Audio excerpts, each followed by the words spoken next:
Hello student, आज हम लोग रेंज को देखेंगे। तो रेंज क्या है? रेंज है जो डिस्पर्शन होता है, यानी विक्षेपण या प्रकीर्णन, उसकी एक मेज़र है, यानी उनकी जो माप है उनमें से एक होता है रेंज। तो डिस्पर्शन की जो मेज़र्स थी वो क्या क्या था? Range, mean deviation, standard deviation और वेरिएंस। तो ये चार जो मापें हैं वो किसकी थी? डिस्पर्शन की थी। तो उनमें से एक है रेंज। तो रेंज क्या हो गया? रेंज जो है वो डिस्पर्शन की एक मेज़र है या माप है। अब रेंज होता क्या है? रेंज कहते हैं किसी फैलाव, क्षेत्रफल, यानी यहाँ से वहाँ तक जो क्षेत्र है यानी एरिया है उसे रेंज कहते हैं, यानी परिसर। मीन्स यहाँ से लेके यहाँ तक, यानी जैसे कोई डेटा है तो कोई डेटा या डेटा का जो सैंपल है, तो सैंपल कहाँ से लेके कहाँ तक फैला हुआ है इसे हम बोलते हैं रेंज। यानी किसी डेटा के नमूने में, ठीक है, सैंपल में, यानी सबसे छोटी जो वैल्यू है और जो सबसे बड़ी वैल्यू है उनके बीच में जो अंतर होता है उसे बोलते हैं रेंज या परिसर। तो रेंज आज हम लोग देखते हैं या परिसर। तो रेंज क्या होता है? सबसे छोटे व सबसे बड़े माप के बीच के अंतर को रेंज कहते हैं। यानी किसी डेटा में, नमूने में या सैंपल में सबसे जो छोटी वैल्यू है और या सबसे जो बड़ी वैल्यू है, तो उनके दोनों के बीच में जो डिफरेंस होता है वो क्या कहलाता है? रेंज कहलाता है। और रेंज से हमें क्या पता चलता है? रेंज से हमें उनकी वेरिएबिलिटी का पता चलता है। तो रेंज से हमें क्या ज्ञात होता है? वेरिएबिलिटी यानी परिवर्तिता। उसमें क्या परिवर्तिता है, क्या वेरिएबिलिटी है, उसका हम पता लगाते हैं। रेंज को किससे डिनोट करते हैं? आर से। ठीक है, रेंज को हम लोग आर से डिनोट करते हैं। तो रेंज का फार्मूला क्या हो जाएगा? यानी रेंज क्या है? सबसे बड़ी वैल्यू और सबसे छोटी वैल्यू के बीच का जो अंतर है वो रेंज कहलाता है। तो range is equal to L minus S. L is equal to क्या हो गया? लार्जेस्ट वैल्यू, और एस क्या हो गया? Smallest value. तो रेंज को किससे डिनोट करेंगे? आर से। ठीक है, तो रेंज बराबर क्या हो जाएगा? एल यानी लार्जेस्ट वैल्यू माइनस एस यानी स्मॉलेस्ट वैल्यू। जब हम लार्जेस्ट वैल्यू में से स्मॉलेस्ट वैल्यू को घटा देंगे तो हमें क्या मिलेगा? रेंज मिल जाएगा। अब रेंज जो है वो और क्या बताता है? रेंज से हमें क्या क्या पता चलते हैं? तो अगर किसी डेटा या सैंपल में, अगर हमने उस डेटा या सैंपल का मीन हमने निकाल लिया, मीन के साथ साथ हमें अगर रेंज भी निकाल लेंगे तो हमें उसकी और विशेषताएं पता चल जाएंगी। मीन तो सपोज़ करिए कि कई सैम्पल्स हैं और उनका मीन जो है वो सेम भी हो सकता है, लेकिन उनका जो अरेंजमेंट है यानी जो सीरीज़ है वो डिफरेंट हो सकती है। तो जो रेंज है, रेंज से हमें क्या मिलता है? मीन के साथ साथ हमें क्या और भी विशेष जानकारी प्राप्त हो सकती है कि मीन्स वो कैसे डेटा अरेंज है, कैसे डेटा कहाँ से कहाँ तक वो फैला हुआ है।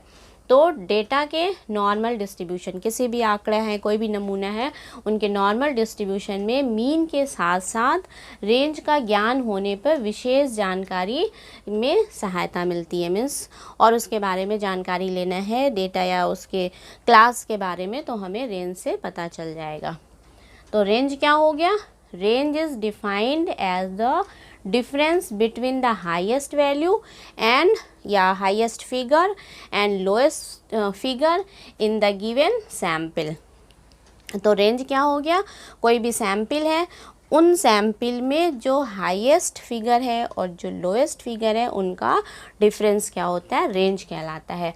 अब सपोज करिए इन गिवन सैंपल, ठीक है, इन गिवन सैंपल, अब मान लीजिए ये सैंपल है 2, 1, 4, 5, 6, ठीक है। तो इसका रेंज क्या होगा? तो रेंज निकालने के लिए किससे डिनोट करते हैं रेंज को? आर से। रेंज इज इक्वल टू क्या होता है? Largest value minus smallest value. Largest value minus smallest value, ये हो गया रेंज। ठीक है, तो रेंज बराबर क्या हो गया? स्मॉलेस्ट वैल्यू और लार्जेस्ट वैल्यू को हमें घटाना है। तो स्मॉलेस्ट वैल्यू क्या हो गया? ये, ठीक है, 1, और लार्जेस्ट वैल्यू सबसे बड़ा इसमें क्या है 6, ठीक है। तो ये क्या हो गया लार्जेस्ट वैल्यू। अब इसको हम यहाँ रख लें, लार्जेस्ट वैल्यू क्या हो गई 6, स्मॉलेस्ट वैल्यू क्या हो गई 1, क्या हो गया 1 घटा लीजिए 5, यानी रेंज क्या हो गया 5 हो गई। तो रेंज हमें मिल गई 5, यानी लार्जेस्ट वैल्यू से स्मॉलेस्ट वैल्यू घटा देते हैं तो हमें रेंज मिल जाता है। अब एक और एग्जाम्पल देख लीजिए आप।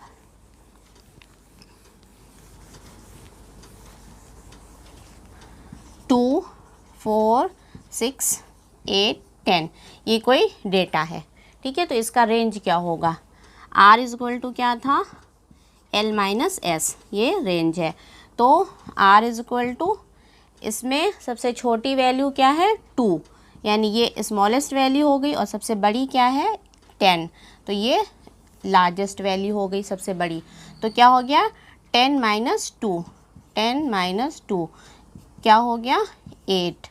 तो R इज़ टू क्या हो गया 8, यानी रेंज क्या हो गया 8 हो गया, ठीक है 8 हो गया।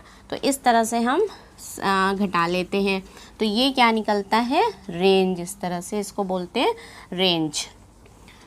अब कोफिशिएंट ऑफ रेंज क्या होता है, यानी परिसर गुणांक क्या होता है, अब हम इसे देखते हैं। तो परिसर गुणांक या कोफिशिएंट ऑफ रेंज जो है वो रिलेटिव मेजर्स है किसके, corresponding to the range is called the coefficient of range.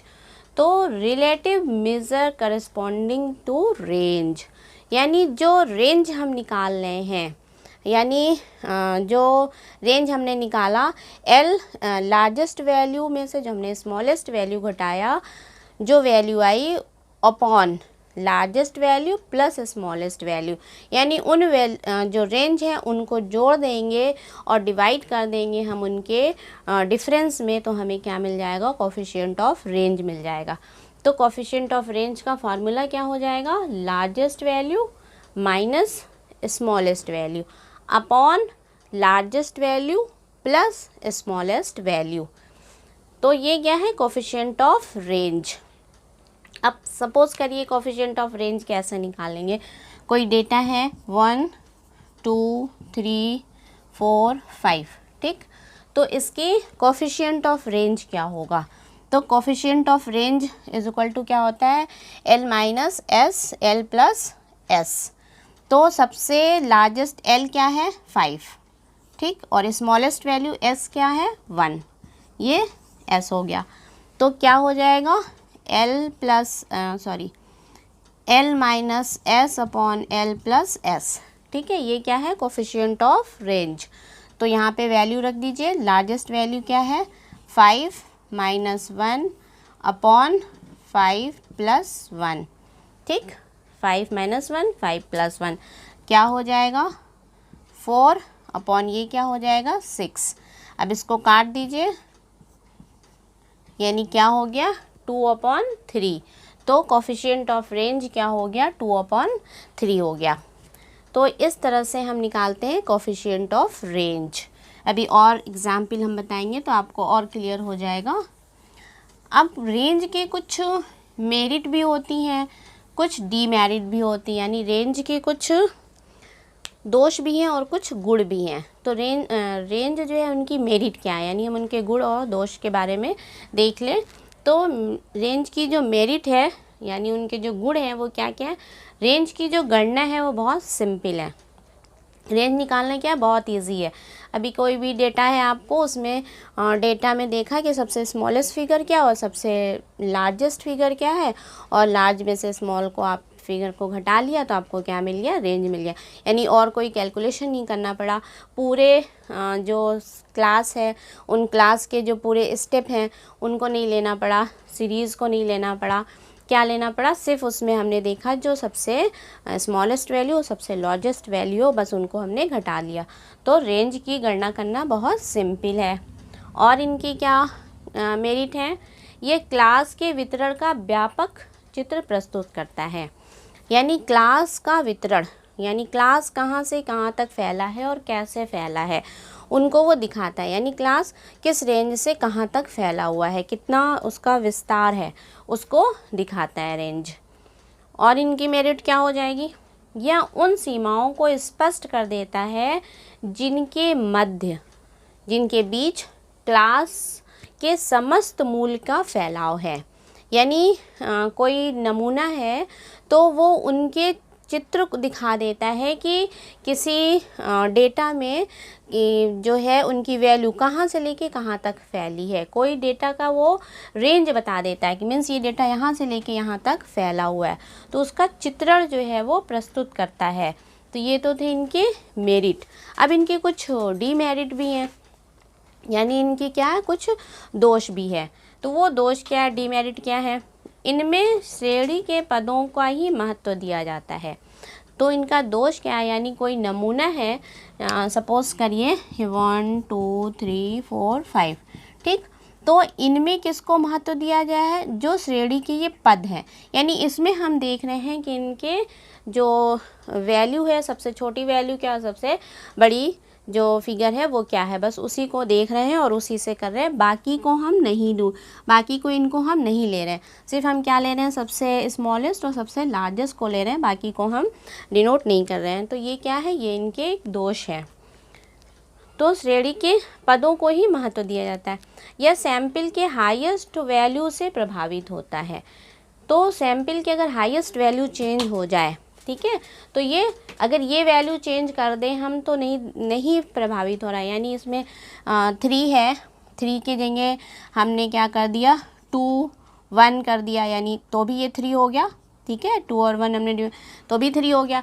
तो इससे कोई फ़र्क नहीं पड़ेगा, बल्कि क्या, सिर्फ हाईएस्ट वैल्यू और लोएस्ट वैल्यू से ही फ़र्क पड़ रहा है। तो हाईएस्ट वैल्यू से ये चेंज हो जा रहा है। तो इस जबकि मीन में फ़र्क पड़ जाएगा, अगर हम मीन इनका निकालेंगे तो फ़र्क पड़ जा रहा है, लेकिन अगर रेंज निकाल रहे हैं तो कोई फ़र्क नहीं पड़ रहा है। यानी हाईएस्ट वैल्यू से ही सिर्फ इसमें चेंजमेंट हो जाएगा। तो ये इनका एक क्या है, डीमेरिट है, यानी दोष है। और इनकी डीमेरिट क्या होगी, यह असंतोषजनक माप है, ठीक है, यानी इससे जो है संतुष्ट नहीं होंगे, क्योंकि यह क्या है, फ्रीक्वेंसी पे आधारित नहीं होता। अगर किसी डेटा की फ्रीक्वेंसी है तो उसका रेंज निकालना है तो फ्रीक्वेंसी से नहीं निकलेगा, बल्कि वो किससे निकलेगा, सीरीज़ से निकलेगा, उनके क्लास के। तो ये भी इनका क्या था, एक डीमेरिट थी। अब इनके कुछ एग्जाम्पल हम देखते हैं कि कैसे कैसे निकालते हैं रेंज। और अलग अलग आपने डेटा देखा होगा, अलग अलग तरह के डेटा होते हैं। एक सिंपल डेटा होते हैं, एक कॉन्टीन्यूअस डेटा होते हैं, एक डिसकॉन्टीन्यूअस डेटा होते हैं। तो हम देखते हैं, अगर सिंपल डेटा है, सपोज़ करिए 2 4 6 8 10, ठीक है, ये कोई नमूना है या आंकड़ा है या डेटा है। तो इनका रेंज क्या हो जाएगा, L - S, ठीक। तो हमें क्या देखना है, सबसे बड़ी वैल्यू क्या है, सबसे बड़ी वैल्यू L यानी 10 है, और सबसे छोटी वैल्यू क्या है, 2, ये सबसे छोटी वैल्यू है। तो क्या हो गया, 10 - 2 कितना हो गया, 8। तो R = क्या हो गया, 8, यानी रेंज क्या हो गया, 8 हो गया। अब इसका कोफिशिएंट ऑफ रेंज क्या हो जाएगा,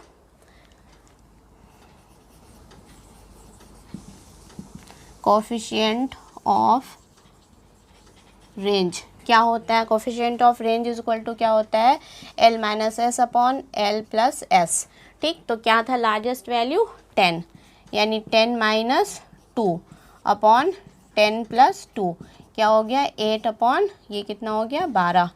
तो अब काट दीजिए, 2 से डिवाइड कर लीजिए, 2 चौको 8, फिर काट दीजिए, कितना हो गया, 3/2। तो कोफिशिएंट ऑफ रेंज क्या हो गया, 3/2। पॉइंट में भी आप भाग दे सकते हैं, पॉइंट करके भी आ सकता है। तो ये था सिंपल डेटा।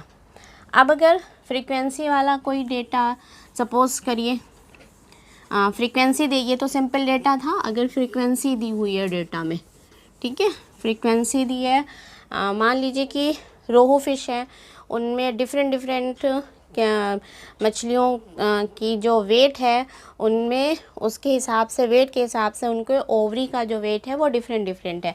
यानी फ़िश का कोई नमूना है, फ़िश का कोई डेटा है, तो फ़िश की ओवरी का, ठीक है, ओवरी जो है वो कितनी, मान लीजिए 2 ग्राम, ठीक, 4 ग्राम, 3 ग्राम और 5 ग्राम। ठीक, ओवरी का वेट हो गया। और फिश का वेट, फिश वेट, ठीक है, फिश का जो भार है वो 2 ग्राम है। मान लीजिए ये 4 kg की है, 4 ग्राम है, ये 5 kg की है। ठीक है, और ये 3 ग्राम है, ये आप 4 kg की है। और ये 5 ग्राम है, ये 6 kg की है। ठीक, तो जो मछली का भार है, 4 किलो की मछली है तो उनकी ओवरी कितनी ग्राम की है? 2 ग्राम की है। 5 किलो की मछली है तो ओवरी कितनी है? 4 ग्राम की है। और 4 किलो की ओवरी है 3 ग्राम की। और 6 किलो की अगर मछली है तो ओवरी कितनी है? 5 ग्राम की। तो इनका रेंज क्या होगा? तो रेंज में हम फिश की जो फ्रीक्वेंसी है उसको ना देख के हम क्या देख रहे हैं? ओवरी का वेट देख रहे हैं, कितने कितने ग्राम है, यानी उनकी ओवरी का रेंज जो है वो कहाँ, कितनी वेट की ओवरी है, तो इसको देख रहे हैं। तो इसमें हमने क्या देखा? लार्जेस्ट वैल्यू, रेंज क्या हो गया? Largest value minus smallest value. तो लार्जेस्ट वैल्यू क्या है? 5 ग्राम। स्मॉलेस्ट वैल्यू क्या है? 2 ग्राम। ठीक, तो क्या हो जाएगा? Range is equal to 5 minus 2, 5 minus 2 कितना हो गया? 3, यानी 3 ग्राम की ओवरी उनकी होगी। रेंज एक निकला कि 3 ग्राम की ओवरी है। अगर आप नमूना कैसा हो? क्लास इंटरवल का हो गया। ये तो फ्रीक्वेंसी हो गई। ठीक है, इसका एक फ्रीक्वेंसी का एक और नमूना देख लीजिए। सपोज़ करिए एक डेटा है 2, 10, 12, 14। ठीक, फ्रीक्वेंसी है, ये आइटम था, फ्रीक्वेंसी हो गई आपकी 1, 2, 3, 2। ठीक, ये फ्रीक्वेंसी हो गई। तो हम क्या देख रहे हैं? आइटम से देख रहे हैं, सीरीज़। तो इसमें स्मॉलेस्ट वैल्यू क्या हो गई? 2, और लार्जेस्ट क्या हो गई? 14। ठीक, तो क्या हो गया? Range is equal to L minus S. तो क्या हो गया? लार्जेस्ट क्या है? 14 माइनस स्मॉलेस्ट क्या है? 2 कितने हो गए? 12। तो रेंज क्या हो गया? 12। यानी फ्रीक्वेंसी को नहीं देखा जाता है, किससे? डेटा के जो सीरीज़ हैं उनमें जो पद हैं उनको लिया जाता है कि वो हाईएस्ट जो फिगर क्या है और लोएस्ट फिगर क्या है। तो ये फ्रीक्वेंसी से डिनोट नहीं करते, ये इनका क्या है? एक डिमेरिट है फ्रीक्वेंसी से ना डिनोट करना। ठीक, अब अगर सपोज़ करिए कोई डेटा कैसा? क्लास इंटरवल का। सपोज़ करिए कोई प्लांट है। ठीक है, तो प्लांट की जो हाइट है वो डिफरेंट है। तो प्लांट, सपोज़ करिए प्लांट की जो हाइट है, प्लांट हाइट, ठीक है, 5, प्लांट हाइट 5 से 10 के बीच, 10 से 15, 15 से 20 और 20 से 25। ठीक है, ये प्लांट हाइट हो गया। और प्लांट नंबर, कितने प्लांट हैं? ठीक है, तो 5 से 10 के बीच जो प्लांट हैं वो कितने हैं? 2। ठीक, 10 से 15 के बीच जो प्लांट है वो 4, और 15 से जो 20 के बीच प्लांट है वो 5, और 20 से जो 25 के बीच प्लांट है वो आपका 6।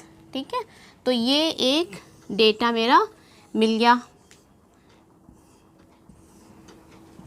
ठीक, ये एक डेटा मिल गया, यानी प्लांट की जो है 5 से 10 सेंटीमीटर के जो प्लांट थे वो कितने थे? 2 प्लांट थे।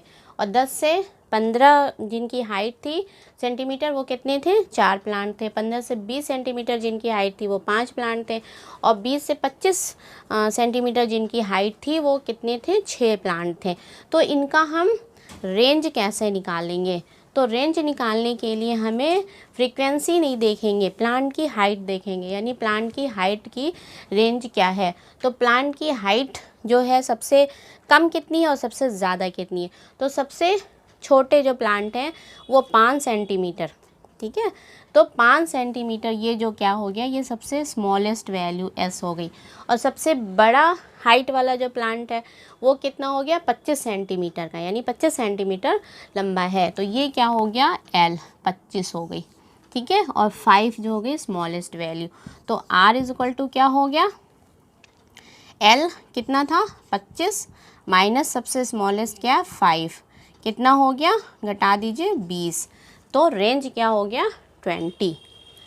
ठीक, अब इसका कोफिशिएंट ऑफ रेंज कैसे निकालेंगे। कोफिशिएंट ऑफ रेंज होता है l minus S l plus S, ये कोफिशिएंट ऑफ रेंज। तो कोफिशिएंट ऑफ रेंज के लिए आप क्या कर लेंगे, l कितना है 25 माइनस 5 अपॉन 25 प्लस 5, ठीक। तो क्या हो जाएगा यहाँ पे 20 और यहाँ पे क्या हो जाएगा 30, ठीक है। अब इसको काट दीजिए तो कितना हो गया 2/3। तो 2/3 क्या हो गया, कोफिशिएंट ऑफ रेंज हो गया। तो ये डिफरेंट डेटा थे जिससे हम क्या निकालते हैं, रेंज निकालते हैं। तो अगर रेंज सिंपल डेटा है तो डेटा में कि हम फिगर देख लेते हैं डेटा में कि सबसे लोएस्ट फिगर क्या है और सबसे हाईएस्ट फिगर क्या है, उनको हम घटा देते हैं। और कोफिशिएंट ऑफ रेंज निकालने के लिए क्या करते हैं, l minus S upon l plus S कर देते हैं। तो हमें क्या मिलता है, कोफिशिएंट ऑफ रेंज मिलता है। अब कुछ आप इसके एग्ज़ाम्पल हैं, आप लोग निकालिए, मैं दे रही हूँ आपको एग्ज़ाम्पल।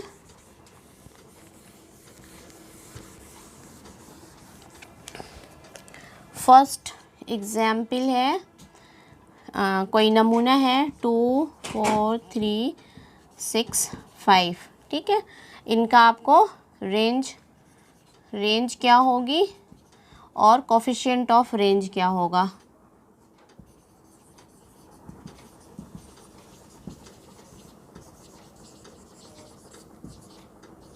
ये निकालना है आपको, रेंज और कोफिशिएंट ऑफ रेंज। दूसरा क्वेश्चन है आपका,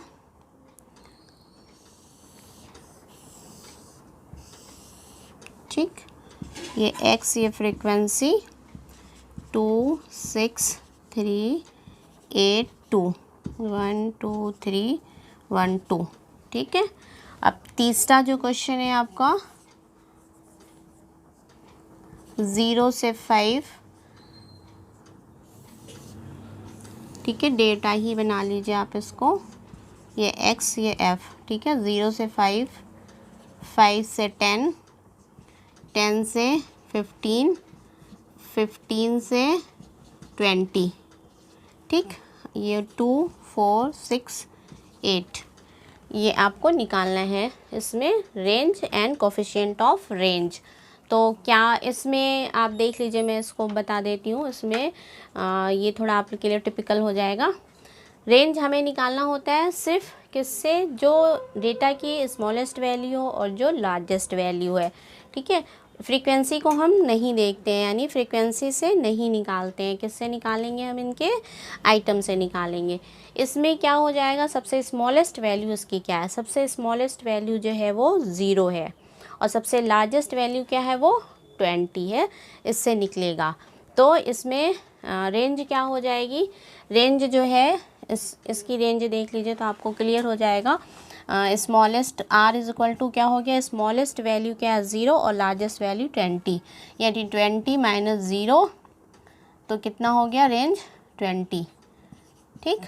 और कोफिशिएंट ऑफ रेंज क्या हो जाएगा, कोफिशिएंट ऑफ रेंज के लिए क्या करेंगे, l minus S upon l plus S. तो क्या हो जाएगा 0, लार्जेस्ट वैल्यू क्या थी 20, 20 माइनस 0 अपॉन 20 प्लस 0, तो क्या हो गया इसमें 20/20, यानी क्या हो गया 1। तो कोफिशिएंट ऑफ रेंज क्या हो गया 1 हो गया। तो ये कुछ एग्जाम्पल हैं, आप इसको कर लीजिएगा। Thank you.